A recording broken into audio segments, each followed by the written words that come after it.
I knew Mr. Tenet off and on while he was the staff director for the Senate Intelligence Committee in the 80s. And then he appointed me as the chief of the bin Laden unit in 1995. And I worked with him almost on a daily basis until both he and I resigned from the agency. I think Mr. Tenet has a great deal to be angry about or to try to avoid. He was responsible for not acting before 9/11, and he was responsible for not resigning when he told the president and the cabinet that Iraq was likely to turn into a disaster. I don't think the remark about slam dunk matters one way or another. Mr. Tenet simply presented information, it was ignored, and then he just stayed and was quiet about it and didn't resign. He could have knocked the whole cause of war out of the box had he resigned and said the intelligence is not good enough to support this war. I think he did some very great things for the agency, sir. He was excellent at rebuilding morale, and he put in place a recruitment system that has given the agency some of the best and brightest young Americans that we've ever had. On the other hand, I think the evidence is clear that he was very much attuned to the political desires of both administrations.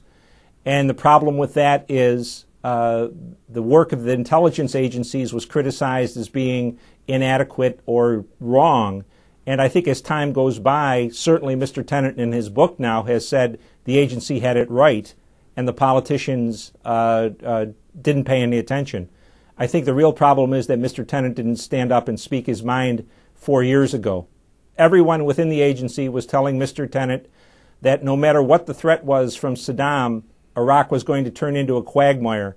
Mr. Tenet himself is telling the president that, or is saying in his book that he told the president exactly that.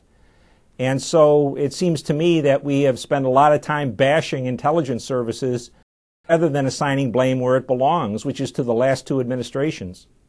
We're really looking at a common failure across two administrations, sir. It's not only one or the other. Administration is relatively impervious to intelligence that doesn't mesh with what it wants to do. Mr. Tenet clearly, when he was the director, was faced with a war in Iraq that was going to happen no matter what the intelligence said.